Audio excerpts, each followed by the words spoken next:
ওই মালিক আল্লাহ বলেন, বান্দা আমার দেওয়া জবানের আওয়াজ দিয়া শুকরিয়া আদায় করু।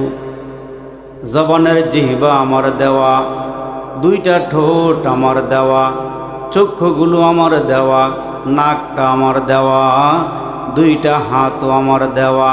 তোমরা আমার শুকরিয়া আদায় করলি।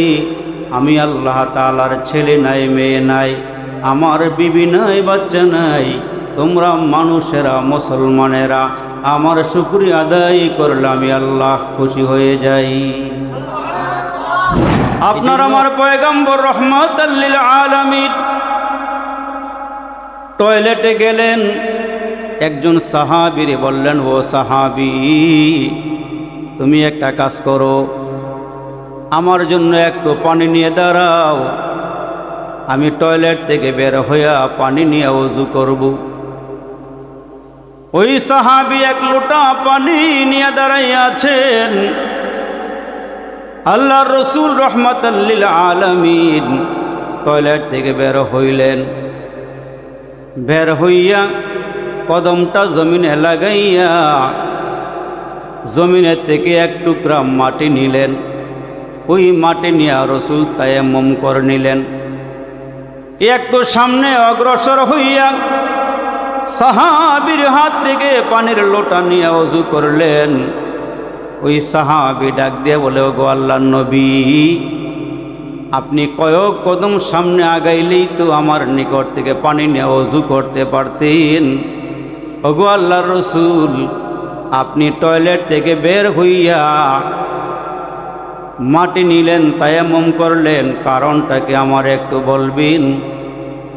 একটু সামনে অগ্রসর হইলেই তো আপনি পানি নিয়ে আমার কাছ থেকে ওযু করতে পারতেন।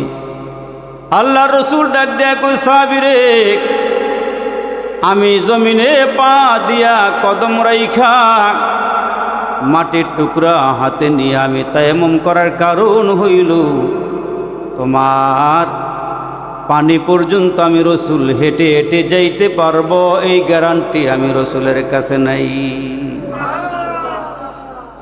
এই জন্য আমি চাইছিলাম যদি এর ভিতরে আমার মরণ হয়ে যায়, আমি যেন পবিত্র হালাতে আল্লাহর সামনে হাজির হতে পারি। জোরে কোন সুবহানাল্লাহ। সময়কে কেমন মূল্যায়ন করেছেন? হ্যাঁ মুসলমান বাবাজিরা রে আমার,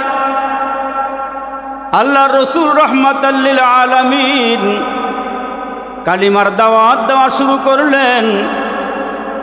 এক এক করে দিনে এবং রাতি কালিমা পড়তেছেন, মুসলমান হইতেছেন। রাসূল আরবি রাহমাতাল লিল আলামিন কালিমার দাওয়াত দেয়। যারা মূর্তি পূজা করে, যারা গাছের পূজা করে, মাছের পূজা করে, সূর্যের পূজা করে, চন্দ্রের পূজা করে, ওই মানুষগুলো আল্লাহ নবীর সামনে আসে গো। এমনও দেখা গেছে আল্লাহ নবীর চেহারা দেখা দেখা কাফেররা কালমা পড়ে মুসলমান হয়ে গেছে। আপনার আমার নবীর কথা শুই না, কোরআন তেলাওয়াত শুই না, হাজার হাজার কাফের কালিমা পড়ে মুসলমান হয়ে গেল। আল্লাহ নবী রহমাতাল লিল আলামিনের সামনে গরিব গরিব সাহাবীরা বসা, যারা চামড়া দিয়া জামা বানাইয়া এগুলো পরিধান করে, যে পোশাকের থেকে দুর্গন্ধ আসে। কাফেররা একদিন আল্লাহ নবীর কাছে আইসা বলে, ওগো আল্লাহর নবী, আমরা ধনী মানুষ, আপনার কাছে বসতে চাই, আপনার কথা শুনতে চাই, কিন্তু আপনার সামনে গরিবেরা বসে থাকি, এদের জামাত থেকে দুর্গন্ধ আসে, এই জন্য আমরা বসতে পারি না, আপনার কথা আমরা শুনতে পারি না। আপনি একটা কাজ করেন গো নবী, যারা গরিব অসহায় এদেরকে একটা সময় দিয়া দেন, আর আমাদেরকে একটা সময় দেন। আমরা যেই সময় আপনার কাছে আসব, গরিবরা যেন এই সময় আপনার কাছে না আসি। আল্লাহ রাসূল সাল্লাল্লাহু আলাইহি ওয়াসাল্লাম একদিন কয়েকজন কাফেরকে নিয়ে আল্লাহ রাসূল বসলেন।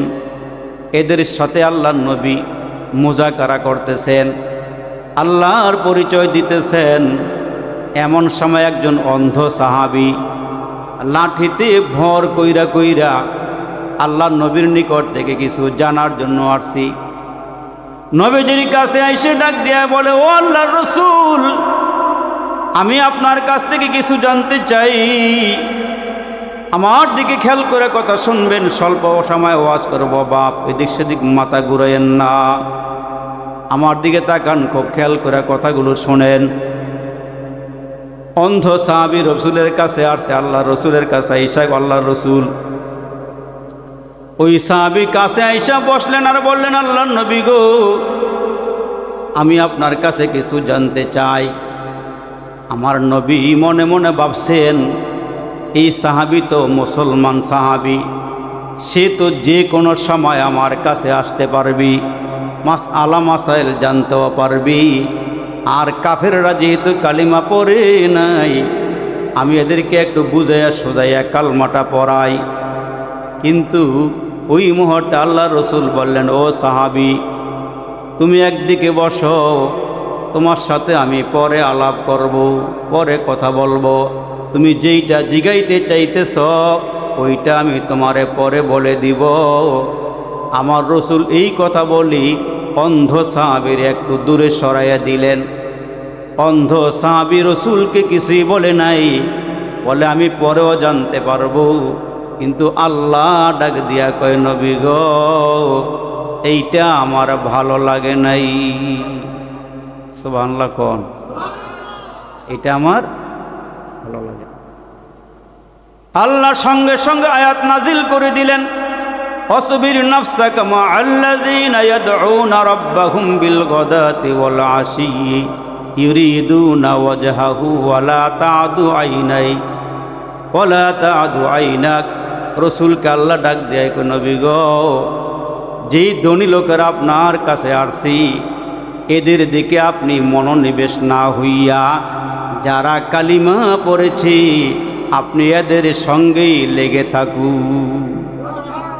খেয়াল করছেন?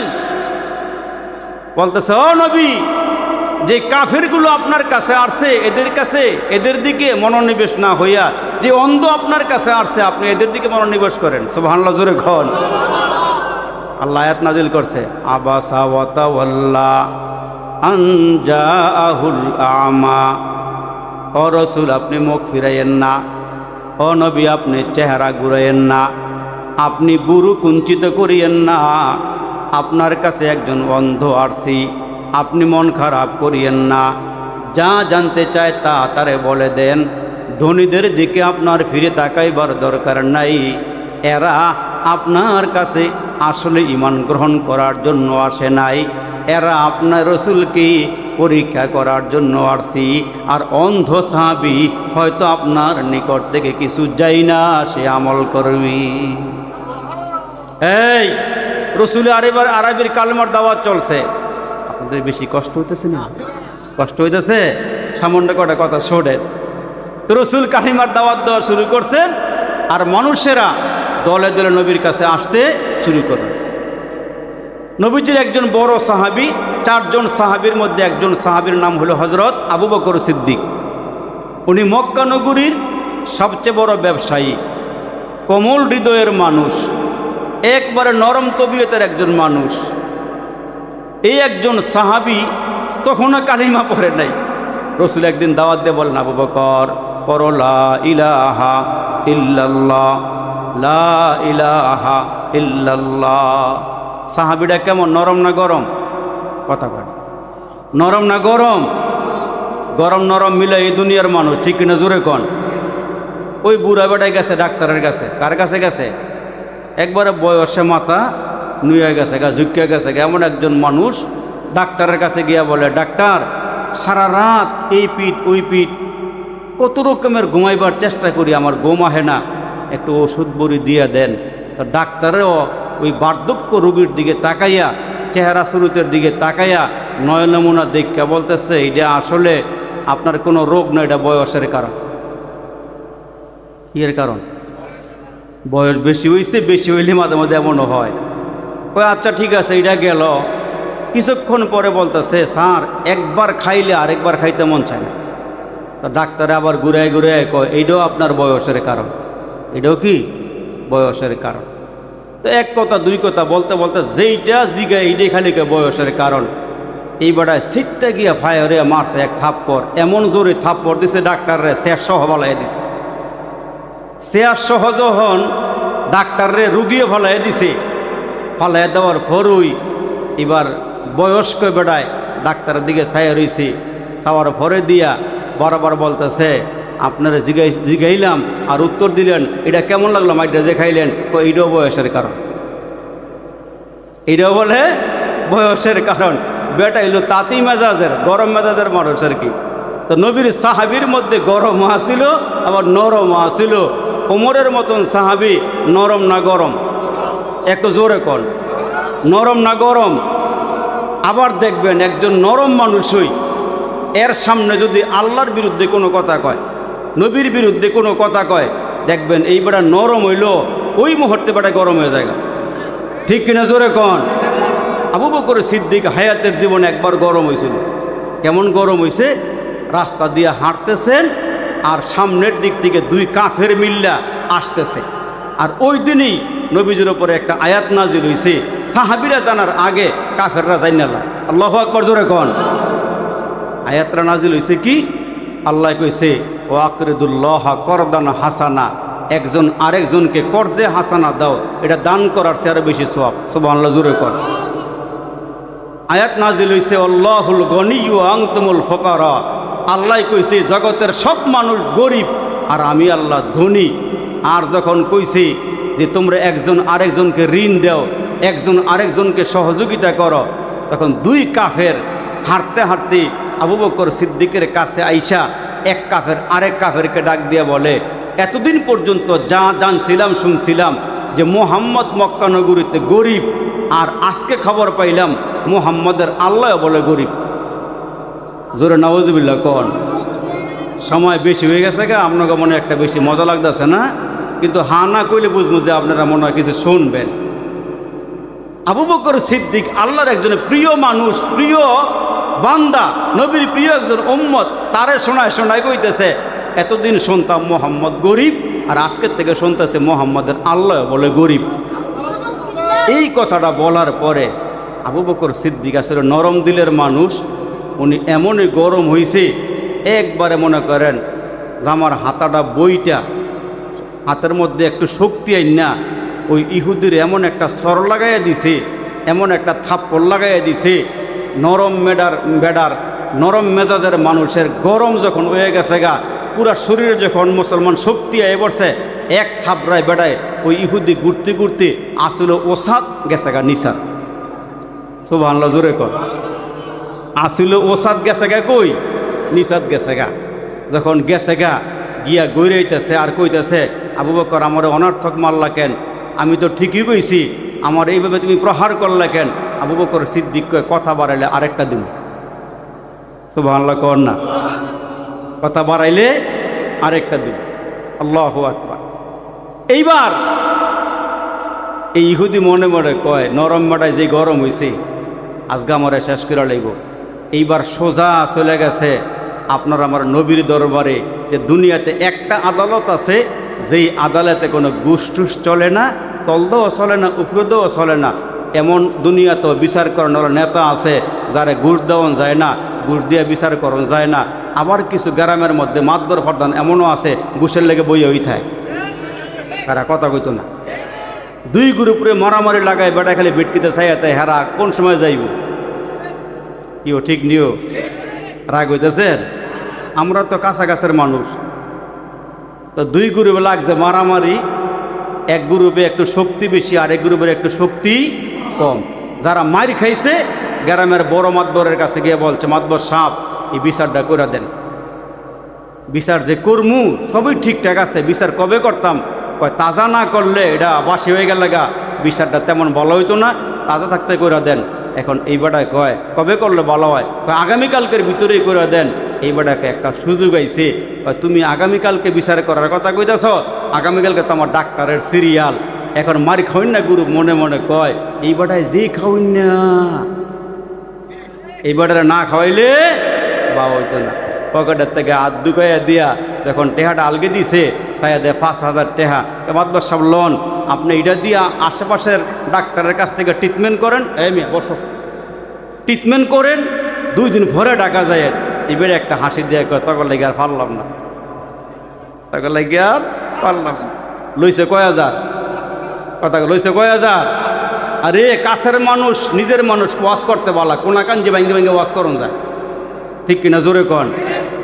যখন যেই গ্রুপ মার দিছে হেরা আবার খবর পাইছে যে চাচার কাছে মারি খাওয়ার না গ্রুপ গেছে গা। চাচা বিচার আচার যাই করবেন ঠিকঠাক মতো করেন, ঠিকঠাক মতো করেন। হেরাও জানে চাচারে কিছু না দিলে বিচার হয় না। এরাও চিন্তা করছে চাচা বিচার কালকে ওই অসুবিধা আমরাও থাকবো, আপনিও থাকেন, যারা মার খেয়েছে হেরাও থাকবো। পকেটে আর ঢুকাইয়া দেহে টেহা যা আনছিল এন টেহা আছে 12,000। কয় হাজার? আগের গ্রুপ দিছে কয় হাজার, এখন কত? কম না বেশি? আগামীকালকে বিচারের ডেট দিয়ে বিচারে বসছে। এখন চাচায় যতই মারি ফেস দিতেছে খালি ঘুরাই গাড়ায় 12-র দিকে। রায় কোন দিকে দেয়? জোরে কন। অনেকক্ষণ যাবত যারা 5,000 দিছিল হেরা খালি পিছনে খালি আঙ্গুলগুলো উড়ায়, মাতবরে দেখায়, এটা দিয়ে বুঝায় কয় চাচা পাক পাঞ্জাতনের খবর কি? দূর হেরা কথা কয় না রে, কি কয়? চাচা পাক পাঞ্জাতনের খবর কি? চাচায় অনেক সময় পরে মাথা ঘুরাইয়া ডাক দিয়া কয় কি হবে তোর পাক পাঞ্জাতন দিয়া 12 আউলিয়ায় ঠেলে। কথা কয় না, কি কয়? কি হইব তোর পাক পাঞ্জাতন দিয়া 12 আউলিয়ায় ঠেলে। এইবার বিচার গেল 12-র দিকে। এমন ঘুষ খাওয়ার না লোক আছে না নাই? আর জোরে বলেন আছে না নাই? এইবার দেখলাম হজের নিবন্ধন যা হওয়ার কথা ছিল অর্ধেক বলে পুরা হয় নাই। আমি চিন্তা করলাম না হওয়ার কারণ রইল কি? হয় ওই সালমান এফ রহমানের মতন লোকেরা এবার নিবন্ধন করে নাই। এরা সারা জীবন আকাম কুকাম কইরা, কখনো সাদা লুঙ্গি সাদা পাঞ্জাবি, ভালো করে খেয়াল করেন, সাদা লুঙ্গি সাদা পাঞ্জাবি সাদা পায়জামা, টুপিটাও সাদা, মোষটাও সাদা, মাথার চুলটিও সাদা, দাড়িটিও সাদা, সাদা আর সাদা, সাদা আর সাদা, ভিতর দিয়ে 1000 করে টেহা নাই। তার কথা বলেন ঠিক কিনা জোরে কর। কি 1000 করে টেহা নাই? কি করে বৎসরে একবার হজ করতে গিয়ে আল্লাহরে বুঝায়, আল্লাহ এই বৎসর হাজিরা দিয়ে গেলাম, পিছনে যা করছি এটি মাফ করে দাও, আবার গুনাহ করলে আগামী বৎসর আমনে। ঠিক কিনা জোরে কন। আরো জোরে বলেন ঠিক কিনা জোরে কন। সব সাদা কিন্তু ভিতরে শয়তান নিয়ে ভরা। মুসলমান বাবাজিরা রে আমার, আল্লাহর নবীর সাহাবী হযরত আবু বকর সিদ্দিক নরম মানুষ, গরম। ইহুদি মনে মনে চিন্তা করে রে, আজকে আবু বকর সিদ্দিক যেই গরম হইছে, যে রাগ করছে, উপায় নাই রে, উপায় নাই। তাড়াতাড়ি যদি সুবিচার চাই, সুবিচার পাইতে চাই, আবু বকর সিদ্দিকের আগে মুহাম্মদের দরবারে আমরা 2 জনে গিয়া বিচার দাবি করব, তাইলে আমরা মুহাম্মদের দরবারে সুবিচার পাব। 2 ইহুদি সত্যবাদী না মিথ্যাবাদী? 2 ইহুদি মিল্লা নবীর দরবারে গিয়ে বলছে, আল্লাহ রসুল, আমরা যদিও আপনার ধর্মের না, কিন্তু আপনারা জানি আপনি আল আমিন, আপনি বিশ্বস্ত, আপনি সাদিক, আপনি সত্যবাদী, আপনি একটা বিচার করে দেন। আজকে রাস্তা দিয়ে হাঁটতেছিলাম, শুধু শুধু আপনার একজন সাহাবী, নাম হলো হযরত আবু বকর সিদ্দিক, রাস্তা দিয়ে হাঁটি, 2 বন্ধু গালে গাল মিলাইয়া, কাঁধে কাঁধ মিলাইয়া চলতেছিলাম। আপনার সাহাবী আবু বকর সিদ্দিক শুধু শুধু আমার গালে একটা থাপ্পড় বসাইয়া দিছি। আল্লাহ রসুল ডাক দিয়ে বলে, কি বলো? আমার একজন সাহাবী আবু বকর সিদ্দিক, সে তো জানা সত্ত্বে একটা পিঁপড়ারও আঘাত দেয় না, একটা মশারও মারে না, সে আবার কেমনে গালে থাপ্পড় দেয়? আমার নবী কয়, এই থাপ্পড় যে দিছে সে আবু বকর না ওমর? আবু বকর না ওমর? ওই ইহুদি ডাক দেখ, আল্লাহ রসুল, আমি ভুল করি নাই, আজকের থাপ্পড়টা যে লাগাইছে সে হইল আবু বকর সিদ্দিক। ইন্দিমা টাইমে আমার নবীর সাহাবী হযরত আবু বকর সিদ্দিক আল্লাহ রসুলের দরবারে হাজির। ইন্দিমে টাইমে ওই ইহুদি ডাক দিয়ে বলে, আল্লাহ নবী, এই যে আপনার সাহাবী আর আবু বকর, উনি আমারে মারছে। আল্লাহ রসুল ডাক দিয়ে, আবু বকর, তুমি আজকে কেন এই লোকটারে শুধু শুধু মারলা, থাপ্পড় লাগাইলা? রসুলে আরবি ডাক দিয়ে, নবী গো, আমি এদেরকে থাপ্পড় দিছি, এরা কি আপনার কাছে বিচার দিছিনি? হ্যাঁ, বিচার দিছি। আমি তোমারে ডাকতাম, তুমি আগেই চলে আসতা আবু বকর। ওই মুহূর্তে আমার নবীর সাহাবী ডাক দিয়ে, আল্লাহ নবী গো, যদি পারমিশন দেন, অনুমতি দেন, তাইলে আর একটা থাপ্পড় দিতাম। সুবহানাল্লাহ, জোরে কন। আমার নবী ডাক দিয়ে, আবু বকর, এত চেতলা কেন, এত রাগ করলা কেন? আবু বকর সিদ্দিক ডাক দিয়ে, আল্লাহ রসুল, সে আমার সামনে দাঁড়ায় দাঁড়ায় কয়, এতদিন পর্যন্ত আপনি ছিলেন গরিব, আজকের থেকে আমার আল্লাহ নাকি গরিব হয়ে গেছি, আমি সইতে পারি নাই, ওগো রসুল, এই জন্য থাপ্পড় বসাইয়া দিয়েছি। ইহুদি আল্লাহ নবীর সামনে দাঁড়ায়া ডাক দিয়া বলে, ও মোহাম্মদ, আমি আসমানের কসম খায়া কই, আশা কথা না মিশা কথা, জমিনের কসম খায়া কই, মাথাটায় দইরা কসম খায়া কই, আপনার সাহাবী আবু বকর মিথ্যা কথা কয়, আমারে শুধু শুধু মারছে, আমি আসলে তারে কোনো কিছুই বলি নাই। লগের ডাইও কয়, হ রসুল, এইটাও লগের ডাই কি কয়, সরে সরে খালাতো ভাই, ঠিক কিনা জোরে কন। আমার নবী ডাক দে, আবু বকর, দাঁড়াও দাঁড়াও, তুমি তারে যেমনে থাপ্পড় দিছো, রেডি হয়ে যাও, সেও তোমারে থাপ্পড় দিবি। তোমার তো কোনো সাক্ষী নাই, ইহুদি তো সাক্ষী লই আইছি। আমার নবীর সাহাবী ডাক দিয়ে, আল্লাহ রসুল, আপনি যেভাবে বলবেন আমি সেভাবেই মানব। ঠিক আছে নবী, আমি দাঁড়িয়ে গেলাম, আমার পক্ষে দুনিয়ার কোনো সাক্ষী না থাকলেও আমার মালিক আল্লাহ আছে, আমি এক আল্লাহতে বিশ্বাসী, দুনিয়াতে আমার কেউ সাক্ষী নাই, আমার মালিক আল্লাহ সব দেখছেন। ইহুদি রেডি হয়ে গেছে, যেহেতু মুহাম্মদ সুবিচারক রায় দিয়া দিছেন, ইহুদির সুযোগ বুঝা আমার নবীর সাহাবীরে থাপ্পড় দিবি। আমার আল্লাহ ডাক দিয়ে, জিবরাইল রে, আর দেরি করিস না, জমিনে আমার নবী আবু বকরকে দেখে নাই, তাই সে যে থাপ্পড় দিছে আমার জন্যই দিছে। আবু বকরের সঙ্গে কেউ নাই, আবু বকরের পক্ষে কেউ না থাকলো আমি আল্লাহ আবু বকরের পক্ষে আছি। যাও, জমিনে চলে যাও, আমার নবীরে গিয়া বলো, আমার নবী যেন রে আবু বকর সিদ্দিককে, কাফেরকে মারতে না দেয়, ইহুদি যেন থাপ্পড় দিতে না পারে। আবু বকর সিদ্দিক সত্যবাদী, ইল্লা জোরে কোন আল্লাহু আকবার। আমার নবী আবু বকর সিদ্দিক রে কালিমার দাওয়াত দিছি। আবু বকর, লাত উজ্জা মানাতের পূজা আর করা যাবে না, মূর্তির পূজা করা যাবে না, শিরিক করা যাবে না, তুমি এক আল্লাহর গোলামি করো, এক আল্লাহতে বিশ্বাসী হয়ে যাও। আবু বকর সিদ্দিক কয়, নবী গো, কি করা লাগবে? আমার একটা কাজই করতে হবে, সেইটা হইল তুমি আমার সামনে পড়বা, লা ইলাহা ইল্লাল্লাহু মুহাম্মাদুর রাসূলুল্লাহ সাল্লাল্লাহু আলাইহি ওয়াসাল্লাম। নবীর সাহাবী আবু বকর কালিমা পরে মুসলমান হয়ে গেল। এবার রাত বেশি হয়ে গেছে, এই জন্য আমি সূরাতুল আসরের পরিপূর্ণ ব্যাখ্যা বিশ্লেষণ করতে পারবো না, সামান্য একটু ধারণা দিয়ে যায়। আবু বকর সিদ্দিক কালিমা পড়লেন, মুসলমান হয়ে গেলেন। আমার নবী একদিন ডাক দেখ, আবু বকর, মক্কা নগরীতে আমি জারি কালিমার দাওয়াত দিয়েছি, কোনো না কোনো প্রশ্ন করেছি, তারপরে কালিমা পড়েছি, তোমার আমি কালিমার দাওয়াত দিছি, তুমি কোনো প্রশ্ন করো নাই, তুমি সাথে সাথে কালিমা পরে মুসলমান হয়ে গেছো। হ্যাঁ আমার বাবাজিরা শুনেন, খুব খেয়াল করেন, আল্লাহ নবীর সাহাবী কালিমা পরে মুসলমান হয়ে যায়।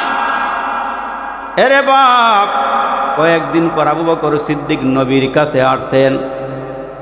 আয়েশা ডাক দিয়ে, আল্লাহ নবী, আপনি কি আল্লাহর রসুল? নবীজি বলেন, হ্যাঁ আমি আল্লাহর রসুল। আল্লাহ আমার নবী বানাইছেন, আল্লাহ আমার রসুল বানাইছেন। আমি হইলাম শেষ নবী, আমার পরে আর কোনো নবী নাই এই দুনিয়াতে আমাকে ছাড়া। কেউ যদি নবী মানে তারা হইল কাফির। তারা হইল কি? আমার নবী শেষ নবী, আখির নবী, শেষ পয়গম্বর। আমার নবীর পরে আর কোনো নবী কিয়ামত পর্যন্ত আসবে না। হে আবু বকর, কালিমা পড়লা, মুসলমান হয়ে গেলা।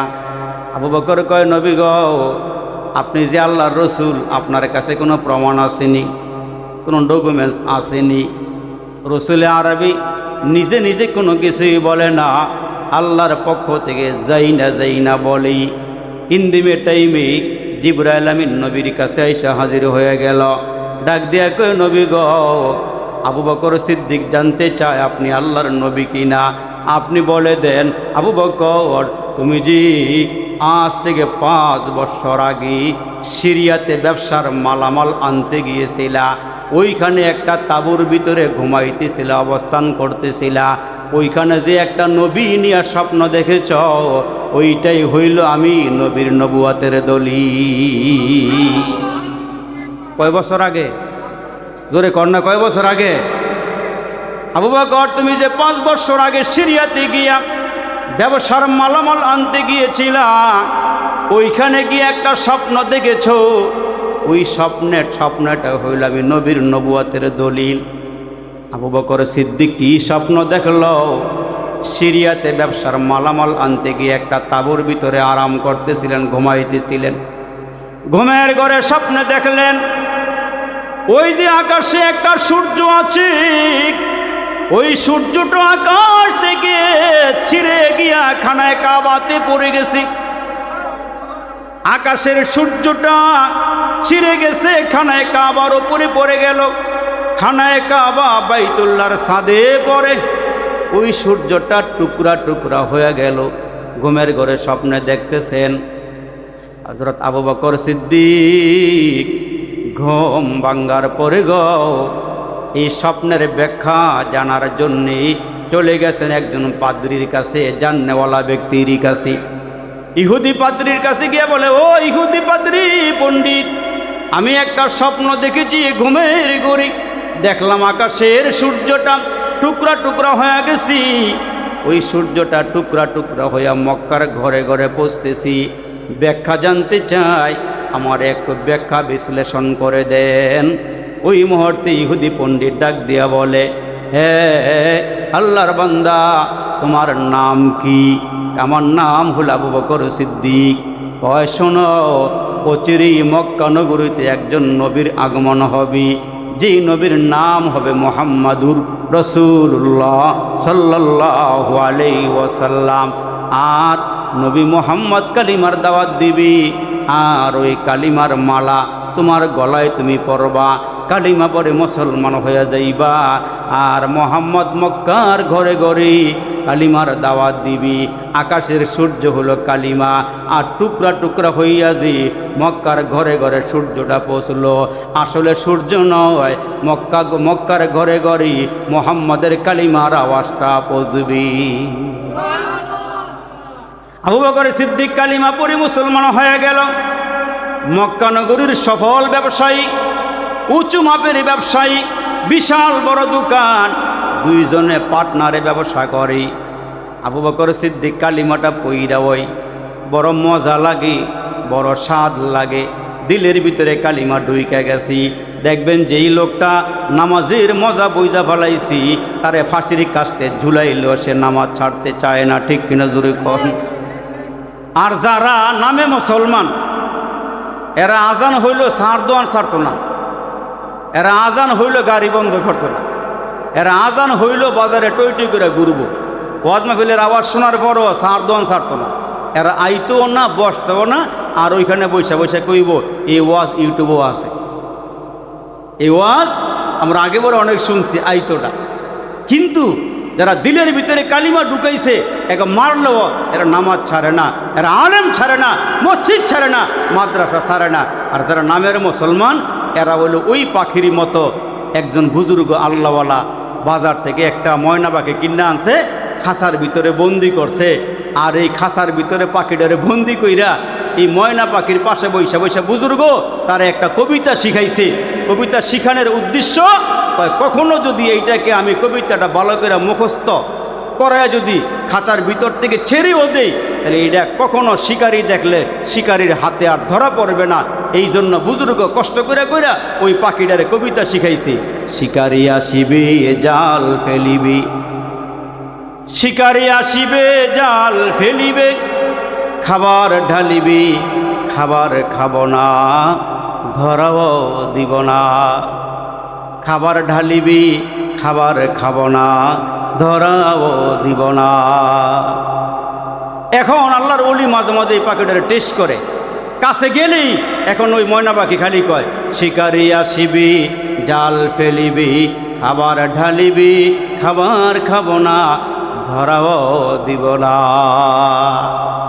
তো একদিন আল্লাহর ওলি এই পাখিটারে খাঁচার ভিতর থেকে ছেড়ে দিছে। আর এই পাখিটা উইরা উইরা গিয়ে গাছের ডালাতে বসছে। মুক্ত বাতাসে ঘুইরা ডালার উপরে বৈশা, ডানে চায় বামে চায়, সামনে চায় পিছনে চায়। হঠাৎ করে তাকায় দেখে একজন শিকারী ওই রাস্তা দিয়া শিকার করবার জন্য রওনা দিয়েছে। আর শিকারী হঠাৎ করে মাথাটা উঁচার দিকে তাকায় দেখতেছে ছোট্ট একটা ময়না পাখি, দেখতে বড় চমৎকার সুন্দর। আর এই পাখির কণ্ঠে একটা সুন্দর কবিতা, শিকারি আসিবে জাল ফেলিবে, খাবার ঢালিবে খাবার খাব না, ধরাও দিব না। এইবার শিকারি কয় দেখুম এই কবিতা তার ঠোঁটে না বুকে, এই কবিতা ঠোঁটে না অন্তরে, টেস্ট করুম। তা গাছের গোড়ার মধ্যে কতগুলো খাবার ডাইলা দিয়া চিকুন সুতার একটা জাল ফেলে দিয়া ওই শিকারি রাস্তার কিনারে দাঁড়ায়া টেস্ট করতেছে এই পাখিটা আসলে কবিতাটা ঠোঁটে রাখছে না বুকের ভিতরে অন্তরে ঢুকাইছে। যদি সে ঠিকই কবিতা মুখস্থ করে থাকে, অন্তরে ঢুকায় থাকে, হাজার রকমের খাওয়ন দিলেও এটা যাচাই বাছাই করব এটার পিছনে কোনো কিছু আছে কি না। মুসলমানের মধ্যে এমন মুসলমান আছে খাওয়ন দেখলেই খাইয়া ফেলায় না, এই খাওয়নটা হালাল না হারাম, এই খাওয়নটা কি আমার জন্য বৈধ না অবৈধ, এটা জনগণের টাকা না আমার টাকা, না এলাকার টাকা না মহল্লার টাকা, না স্কুলের টাকা না মাদ্রাসার টাকা না মসজিদের টাকা, এটা যাচাই বাছাই কইরা তারপরে পকেটের মধ্যে লায়। আবার কিছু মানুষ এমনও আছে স্কুলের পায়খানার টেওয়া খাইয়া লায়, জোরে কোন খায়নি। রোডের বদলা বাঁশ দিয়ে রাস্তা করে, ব্রিজও করে, ব্রিজ কয়দিন পরে মাঝখান্দা ডল্লা পরে ভাঙ্গা জায়গা। মাঝে মাঝে এমন কিছু রাস্তা আমরা দেখি যা ডেলিভারির রাস্তার থেকে আরও বেশি খারাপ। চতুর্দিকে গর্ত আর গর্ত, টেহা গেছে ফেডের ভিতরে মাইজ ভান্ডারে ঢুকাই লিছে টেহা, কিন্তু রাস্তার মধ্যে টাকা কাজে লাগাই নাই। জনগণের ভোগান্তির শেষ নাই। এই নেতাও আমরার দেশে আছে, ক্ষমতায় যাওয়ার আগেও লুটটা ফাইটটা খাইয়া এই বুড়ি খালি বড় করতেছে। দুনিয়া তুমি দুনিয়া এই রঙের দুনিয়ায় পইরা বুড়ি বড় করতে পারবা, ঘর সাজাইতে পারবা, কিন্তু কবরের ঘর কিন্তু ছোট ঘর। আর যেই কাফনের কাপড় পরবা ওইটার পকেট কিন্তু নাই, টাকা লিয়ে কই যাইবা? যাওয়ার জায়গা আছে নাই। এখন ওই যে শিকারি পাশে দাঁড়ায় রইছে, তাকায় দেখতেছে দুইটা পাখা ছড়াইয়া দিয়া একবারে নিচে নামছে। চিকুন সুতার জালের ওপরে দুইটা পাও ফালাইয়া দিয়া ডাইনে বামে ছাইয়া ছাইয়া খাবারও খায়, আবার কবিতাও গায়। শিকারি আসিবে জাল ফেলিবে, শিকারি আসিবে জাল ফেলিবে, খাবার ঢালিবি খাবার খাব না, ধরাও দিব না। খাইতেছে আবার কবিতাও পড়তেছে। কিছুক্ষণ পর পেট যখন বাড়ি হয়ে গেছে গা, এখন আর ডানা দিয়া উপরে উঠতে পারতেছে না, ওই যে খালি লড়াচড়া করছে। চিকুন সুতার জালের মধ্যে দুইটা পাও আটকাইছে, এখন উঠতেও পারে না যাইতেও পারে না। শিকারি পাশের থেকে আইসা দুই পায়ে ধুইরা ডাক দিয়ে বলতেছে তোরে যেই কবিতা শিখাইছে বেটায় কষ্ট করে শিখাইছে ঠিক, কবিতা তোর ঠোঁটে তোর অন্তরে নাই। আমরাও মুসলমান, আমরা নামের মুসলমান, কামের মুসলমান না। নামের মুসলমান হইলে আমরা মুসলমান, কামের মুসলমান হইলে আমরা কামিয়াব হইতাম। নামের মুসলমান হওয়ার কারণে চেচনিয়াতে মার খায়, বসনিয়াতে মার খায়, আফগানিস্তানে মার খায়, ইন্ডিয়াতে মার খায়, ভারতের সিফায় সাফায় মার খায়, গরুর গোশত খায় ঠিক, কিন্তু মুসলমানের খাতার মধ্যে আদমশুমারিতে নাম নাই। দুনিয়ার হাইসিয়াতে নাম আছে, আসল জায়গার মধ্যে আমরা শূন্যের জায়গা আছে। জোরে আওয়াজ করে বলেন ঠিক না বেঠিক? এই জন্য বলি মুসলমান আমরা যদি হুঁশিয়ার হয়ে যাই, সাবধান হয়ে যাই, তাহলে আমাদের পথ চলা হবে সহজ। আবু বকর সিদ্দিক কালমা পড়ছে, মুসলমান হইয়া দুই বন্ধু ব্যবসা করতেছে, কিন্তু এই বেড়ায় কালিমার দাওয়াত দিয়া কালিমাটা পইরা ইসলাম গ্রহণ কইরা এত মজা পাইছে, এখন দোকানে মজা লাগে না। এখন কি করে নিজের হায়াতের জিন্দিগিটার সময়টারে তিনটা ভাগ করছে। একটা ভাগ সময় দোকানে বসে দোকানদারি করে, আরেকটা সময় নিজের কাজে ব্যবহার করে, আরেকটা সময় কালিমার দাওয়াত দেয়। হাইটা হাইটা মানুষের কাছে গিয়া বলে আল্লাহ বড়, আল্লাহ বড়, আল্লাহ বড়, আল্লাহ বড়, এক আল্লাহর ইবাদত করো, 3 ফরজে গোসল করো, 4 ফরজে ওযু করো, 5 ওয়াক্ত নামাজ পড়ো, 6 সিফতে বয়ান করো, 7 দোজখ ভয়ঙ্কর, 8 বেহেশত সোনার ঘর।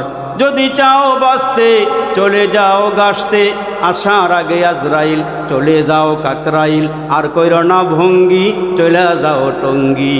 মুসলমান আমার নাম, দাওয়াত তবলিগ আমার কাম, হয় তবলিগ আমার গাড়ি, নামাজ আমার গাড়ি, পরকালে জান্নাত আমার বাড়ি। ঘুরে ঘুরে খালি এক আল্লাহর দিকে মানুষকে ডাকে, এক আল্লাহর দিকে ডাক দেয়, বড় মজা লাগে। বেশি খারাপ লাগতেছে? 12:30টার উপরে বেজে গেছে। আর দু একটা কথা কইয়া মোটামুটি একটু গুজগাছ করি, বাকিটা পরে আবার ইনশাল্লাহ হায়াতে বাঁচলে আবার সময় বেশি হয়ে গেছে গাছটা। তো এখন আবু বকর সিদ্দিক যে ঘুরে ঘুরে কালিমার দাওয়াত দিয়ে খুব মজা পায়। কয়েকদিন পরে সাথের যে পার্টনার এরা ডাক দিচ্ছে দিকায়, এই দোকান তুই লিয়ে যাই গিয়া, আমার কিছু টাকা দিয়ে বিদায় করে দে, আমি আর দোকানদারি করতাম না, আমার দুনিয়ার দোকানদারি দরকার নাই, আমার আখরাতের দোকানদারি করা দরকার। সুবহানাল্লাহ, জোরে কোন। কিছু টাকা পয়সা লইয়া দোকান ছেড়ে দিছে। আবু বকর সিদ্দিক এখন রাত দিন নবীওয়ালা কাজ লইয়া ব্যস্ত। একদিন ওই যে সাথের পার্টনার বন্ধু দেখে বেটকে দিছে, কি আগে যে ভালো আছিল, এখন হুজুর হইছ। এখন কি হইছ? হুজুর হইছ। খালি ফরেবাদ ঘুরে ঘুরে খাওয়ন্তি, খালি হুজুর দেখলে একটা খোসা মারে, মনে হয় হ্যাঁ দুলাভাই লাগে আর কি। আস্তে করে আটটা গেল, হুজুর কয়বাদ খাইয়েছেন? জোরে আটা দিলে হুজুর কি কয়টা দাওয়াত লইছেন? একটু খাইয়া মোড়া হয়ে গেছে এবার, হুজুর দুয়ার দিয়া ডুবেননি, মানে একটা খোসা হ্যাঁ মার বই। রাস্তা দিয়ে কয়জন আমরা হাঁটছি, দেখলে ওকে হুজুররা বলে জঙ্গি, আলবদর, কি কয় না কয়। আমি একটা জীবনে বোম কিদ্দা বানায় কই পারতাম, আমার এক আমি বলে জঙ্গি। আবার আমগো মাঝে মাঝে কত কিছু পাকিস্তানের দালাল কইছে, অথচ আমগো জন্ম এই বাংলাদেশের মাটি। আমার জন্ম হয়েছে 1979 সনে। আমারও যদি মুসলমান আমারও যদি কয় আমি রাজাকার, তাইলে মুসলমান হ্যাঁ কই তারবো, ঠিক এর সাফাত জোর আছে হ্যাঁ কই তারবো, কিন্তু আমি তো রাজাকার কারে কেটে বুঝুই না। পাঞ্জাবি কারে কয় পাঞ্জাবি গায়ে দিই, কিন্তু পাঞ্জাবি কারে আমি সেইটা বুঝা কই পারতাম না। কিন্তু একটা সময় এমন গেছে, ঘর থেকে বার হইলই আমগো লগে এক সময় গাড়ির মধ্যে সিটের মধ্যে ভয় নাই, এখনও কিছু মানুষ ভয় পায়। তার কারণ হইল হুজুরা যেই বোম মারছে, আসলে হুজুররা বোম মারার নাই, হুজুরগো লেবাসটা দইরা হুজুরগো সম্মান নষ্ট করার লেগা এমন কিছু মানুষ বোম মাইরা মাইরা আমগো ইজ্জত নষ্ট করলে এরা চেষ্টা করছে। এই জন্য উত্তরবঙ্গের থেকে মোড়া সোড়া একটা এলাকায় ঘোরাঘুরি করে মুরব্বী নামাজের দিকে রওনা দিছে। খেয়াল লগে দেওয়া হয়েছে, কিরে তোর বাড়ি কই, ঘর কই, কই চাচা অনেক দূরের থেকে আইছি, অনেক দূরের থেকে আইসা এলাকায় ঘুরতেছি, কোনো কাজ কাম পাই না, অবস্থা বড় খারাপ। চাচাই কয় তুই কি কাম করবার পারস? আমার যেই কোনো কাম দেন সব কামই করতে পারি। আমার জমিনের মধ্যে কিছু হাল চাষের কাজ আছে, ওই জমিনের মধ্যে ফসল বুনান লাগবো, এই একটা কাম তোরে দিমু, তুই পারবি নি? চাচা পারবো না মানে? কত টাকা বেতন? ফেটে বাজে থাকলে হইব, এ হওয়া দরকার নাই, পেটে বাজে থাকলে ওই কইব। তোর নাম কি? হ্যাঁ একটা আনকমন নাম কইছে, আমার নাম হলো নাতিন জামাই। কি নাম কয়? কথা কয়, কি নাম কয়? নাতিন জামাই। নামটা দিছে কি? নাতিন জামাই। মাঝে মাঝে কিছু নামের অবস্থা এমন, যেমন এক বেড়ায় পোলা একটা ওইছে, বেটায় মহা খুশি, নিজে নিজে পণ্ডিতগিরি কইরা কোনো হুজুরের কাছেও যায় নাই, মুফতি সাহেবের কাছেও যায় নাই, হ্যাঁ নাম রাখছে, পোলার নাম রাখছে ফসা। কি নাম রাখছে? কি নাম রাখছে? 2 বছর পরে আল্লাহর রহমতে আল্লাহ একটা ফুটফুটে বাচ্চা দিছে, মেয়ে সন্তান। এই মেয়ে সন্তানের নামটা হয় খুশি হইয়া, হুজুর মুজুর দরকার নাই, নাম রাখছে বার্ষি। ছোট ছোট নাম। কি নাম? কি নাম? ছোট ছোট নাম। আল্লাহর রহমতে আরো 2 বছর পরে ফলা আল্লাহ একটা দিছে। এবার হুজুরের কাছে গিয়ে একটা জাগা আর তো লইতাম না, মাতবরটা হ্যাঁ লইতো না। এখন হুজুরের কাছে গিয়ে হুজুর আল্লাহ একটা শেষ কাটালে একটা ফলা দিছে, নাম রেখা দেন। হুজুরে কয় সুন্দর একটা নাম রেখা দেই। এই দেশের বীরশ্রেষ্ঠ একটা নাম আছে মতিউর রহমান। এই নামটা আমার কাছে খুব পছন্দের নাম, মতিউর রহমান নাম রেখা দিয়েছে হুজুরে একটা শুদ্ধ কইরা। এবারে রাস্তা দিয়ে হাঁটে আর কয় আল্লাহ, আগের ফলা 2 অক্ষরের নাম মতিয়া এই ফসা, মেয়ের 2 অক্ষরের নাম বাসি, আর হুজুরের আসলে দাড়ি কামা বলতে কোনো কিছু নাই। একবারে বৈরবের ব্রিজটা ফেল করে দিয়েছে হুজুরে। এত বড় লম্বা নাম দেয়নি, মতিউর রহমান কত বড় নাম, একবারে অনেক লম্বা নাম। হ্যাঁ, হাঁটে আর কাটে, হাঁটে আর কাটে। এটারে কাইটটা ছোট করতে করতে নাম রাখছে মুত্যা। কি নাম রাখছে? রাগ হইতেছেন আপনারা? নাম রাখছে কি? মুত্যা নাম রাখছে। দেখেন কেমনে ফ্যাস লাগে গিয়া। হঠাৎ করে একদিন এই বেটার বাড়িতে এক মেহমান আসছে, দামি মেহমান। একবারে মনে করেন চৌরাস্তা নাইমা মিষ্টি বাড়ির মিষ্টি লইছে, কলাপাতার থেকে আর অনেক কিছু লইয়া মিয়া ফল টল লইয়া এই বেটার বাড়িতে আইছে।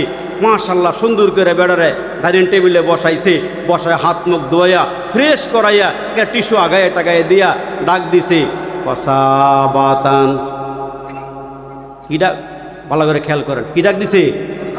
কসাবাতান।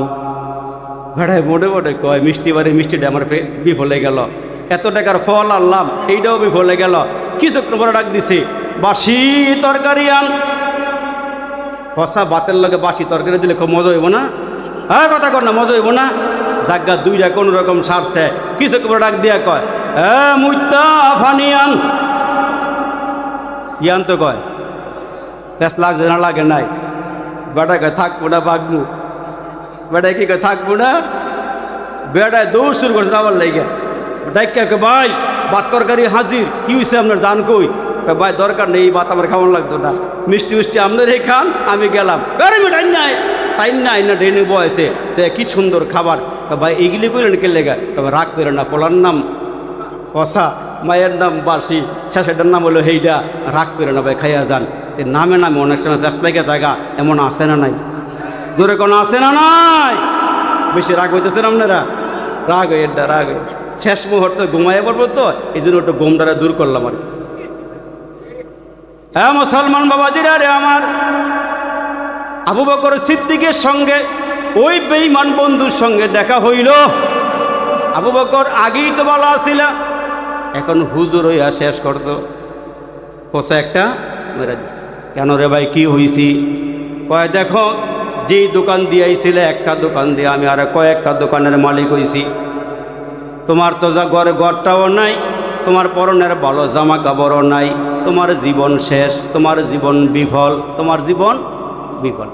আবু বকর সিদ্দিক কোনো জবাব দেয় না রে, মনে মনে কয় জবাব দিব পরে, আমার নবীর কাছে জিজ্ঞাসা করে লই আমার জীবন সফল না বিফল।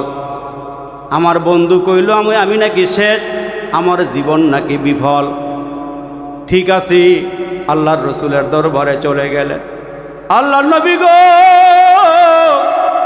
আমার বন্ধু আমারে কয় আমি ব্যবসা ছেড়ে দিয়া কালিমার দাওয়াত দিয়া নাকি আমি বিফল হয়ে গেছি, আমার একটু ওয়াজ করেন, সলিউশন দেন।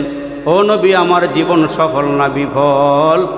আলাপ চলতেছি, আমার আল্লাহ ডাক দেয় জিবরাইল রে, আমার নবীর মাধ্যমে তার গোটা উম্মত যেন জানতে পারে আয়াতের জীবন সফল না বিফল। যাও গা যাও, তাড়াতাড়ি করে যাও, আমার নবীরে গিয়া কও আমার নবী তো কোরআন ছাড়া কোনো কথাই বলে না, আমার নবীর কাছে সূরাতুল আসর নিয়া আমার নবীরে শোনায়া দাও। আবু বকর সিদ্দিকরে জানাই দিতে বলো 4টা জিনিস যার মধ্যে আছে তার জীবন হলো সফল, আর 4 জিনিস যার মধ্যে নাই সে হইল বিফল। জিবরাইল আমিন নবীর সামনে আইসা হাজির, আল্লাহ নবীর সামনে আইসা হাজির গো। নবীজিকে বলতেছেন ইয়া রাসূলুল্লাহ, আবু বকর সিদ্দিকের জীবন সফল না বিফল? আল্লাহ কোরআনের আয়াত দিয়ে জানাইয়া দিয়েছে, সূরা দিয়ে জানাইছে, আপনি পড়াইয়া দেন। ওয়াল আসরি ইন্নাল ইনসানা লাফি খুসর ইল্লাল্লাযীনা আমানু ওয়া আমিলুস সালিহাত ওয়া তাওয়াসাউ বিল হক ওয়া তাওয়াসাউ বিস সাবর। ও নবী, আপনি জানাইয়া দেন, আসরের কসম, আসরের নামাজের কসম, আসরের সময়ের কসম, আপনি জানাইয়া দেন যে চারটা কাজ করবি তার জীবন হবে সফল, আর যে চার কাজ করবে না সে হবে বিফল। এক নম্বরে ইল্লাল্লাযীনা আমানু, যারা আল্লাহর উপরে ঈমান আনে। সুবহানাল্লাহ। যারা আল্লাহর উপর ঈমান আনে, ও আমিলুস সালিহাত, নেক আমল করে, ভাইসা ভাইসা ভালো আমল করে। আর মুসলমান, ওয়া তাওয়াসাউ বিল হক, যারা সত্যের দিকে মানুষকে ডাকি, আল্লাহর দিকে মানুষগুলোকে ডাকি, আর যেই মানুষগুলো বিপদে আপদে মুসিবতে আল্লাহু আকবার সবুর করে, ধৈর্য ধারণ করি, এই চারটা গুণ যার মধ্যে আছি, আমার আল্লাহ বলে তার জীবন সফল। দুইজন রিক্সাওয়ালা একসঙ্গে রিক্সা পায়, রিক্সা চালায়, একই গ্যারাজে রিক্সা রাখে, একই গ্যারেজ থেকে রিক্সা লয়ে বের হয়। একজন হলো 5 ওয়াক্ত নামাজি, আর একজন বেনামাজি। ওই নামাজি ব্যক্তি সকালে রিক্সা নিয়ে বের হয়, আজান দিলি আর রিক্সা চালায় না, তালা লাগাইয়া নামাজে ডুইকা যায়। রাত 10টায় রিক্সা বন্ধ করি। আর বেনামাজি জোহরও পড়ে না, আসরও পড়ে না, মাগরিবও পড়ে না, এশাও পড়ে না, ফজরের তো খবরই নাই। রাত 10টা বাজে গ্যারেজে গাড়ি বন্ধ করিয়া দুইজনে হাঁটে আর বলে, এ ভাই তোর ইনকাম কত? নামাজি ব্যক্তি কয়, আমার ইনকাম হলো 600 টাকা। বেনামাজের জিজ্ঞেস করে, ভাই তোমার ইনকাম কত? আমার ইনকাম হইল 1000 টাকা। বেনামাজি একটা হাসি দিয়া কয়, তোমারটা কমই হইব আর আমারটা বেশি হইব, কারণ আমি তো হাড় ভাঙ্গা পরিশ্রম করি, সময় নষ্ট করি না। আর নামাজি ডাক দিয়ে বলে, বাইরে তুমি তো ইহকালে লাভবান, আমি উভয়কালে লাভবান। যদিও আমি টাকা কম কামাই করি, কিন্তু আমি তো 5 ওয়াক্ত নামাজ পড়ি। আমার দুনিয়ার জীবনও সফল, আখিরাতের জীবনও সফল। দুনিয়ার জীবনও সফল, আখিরাতের জীবনও সফল। বেড়ায় বাজারে গিয়া বক্কা ফুলাইয়া সিনা টান করে করে 4-5 জনের লইয়া বলে, আমার 2টা পোলা, তার মধ্যে একটা পোলারে আমি বিসিএস ক্যাডার বানাইয়া বিদেশে পাঠাই দিয়েছি, মাসে বেতন পায়, একবারে মোটামুটি ভালোই পায়, 2 লাখ টাকা বেতন পায়, আলগা আরও 3 লাখ টাকা পায়। কথা কয়টারে? রাত বেশি হয়ে গেছে কত। আর একটা কথা হলো কি, গরকা মুরগি ডাইল বরাবর, যত বড় হুজুরি ওই আপনার কাছে এটা ভালো লাগবে। আবার দূরে গেলে আমাকে মোটর সাইকেল দিয়া প্রাইভেট কার দিয়ে হাঁকায় লইয়া যায়। সোনারগাঁয়ের হুজুরের আগমন, শুভেচ্ছার স্বাগতম। আর নিজের বাড়ির মানুষ হইলে কয় কি, যেমন কয়, ভাই কিদ্দা ভাত খাইছেন? কয় খাইয়াইছি, মুরগি দিয়ে খাইয়াইছি। এই বেড়ারে আস্তা দেশি একটা মুরগি রান্না করে বউয়ে খাওয়াই দিছে, বেশি একটা ভাল লাগে নাই। পাশের ঘরের থেকে মুরগির একটা ঠ্যাং দিয়ে হারে তরকারি দিছিল, সেইটা খাইয়া কয় যে একটা মজা লাগছে। চোরে কয় না।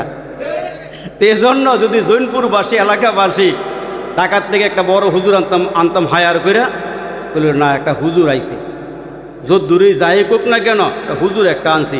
ও আরবি হুজুরে, এই হুজুরের ওয়াজ কত শুনছি, মনাইকান্দি শুনছি, সেঙ্গাকান্দি শুনছি, এই জৈনপুরে কতবার হুজুর আইছে, তারপরে ফিরিজপুর মাদ্রাসা আইছে, হুজুরের ওয়াজ অনেক শুনছি, এটা দরকার নাই। আরে বাপ, ও মুসলমান, আগে জ্বর আইলে আগে দেখি নাপা দেয়, আগে প্যারাসিটামল দেয়, আবার দেখবেন শরীরটা ব্যথা হইলো একটা প্যারাসিটামল দেয়। তার কারণটা হইলো কি, আগে দিয়ে এটা টেস্ট করে, দিয়ে ঠিক আছে কিনা। যদি মনে এটা কাম হয়ে থাকে আর অ্যান্টিবায়োটিক লাগে না, কাম না হইলে না অ্যান্টিবায়োটিক লাগতো। আমরা যদি না পারতাম তাহলে অ্যান্টিবায়োটিক খাইতেন আমরা, ঠিক না? জোরে আওয়াজ দিয়ে কয়টারে। তো এখন এই বেটা বুক ফুলে কয় বিসিএস ক্যাডার বাড়াইছি, হ্যাঁ বেতন 2 লাখ খাইলেও আলগাটা বালা পায়। হুজুরের ফিসে বেটা নামাজ পড়ে, এই বেটারে 3 দিন ধরে হুজুরের দেয়, এটা 3 দিন বাড়তে দেওয়া হয়েছে। কেউ আপনি কই গেলেন? হুজুর আপনি কি জানেন না? আমি কি কেমনে জানবো, কইছেন নি আপনি? আমার ভোলায় ঢাকা হুজুর সরকারি চাকরি পাইছে, সরকারি কোয়ার্টার পাইছে, হুজুর ওইখানে ভালো অবস্থানে আছে। তো হুজুরে আবার একটু কিছু টেপার কার কি জায়গায় বেতন কত? হুজুর বেতন 25,000 টাকা পায়, আলগা মাসে হুজুর 2 লাখ টাকা পায়। আলগা কয় লাখ টাকা পায়? 2 লাখ টাকা পালায়। এইবারে আবার বোম্বাইয়ে হাজি, খেয়া গাডার মাঝি, আদাগুড়া কাজী, নাম বরবান ফাজি, খালি আইল কাটে, কথা কয় না, জোরে কয় না রে। আর এই বাটার ফোলার দাফটে দোহান বাই খাইয়া 2.5 বছর সেই বাটার দোহানের সামনে যায়।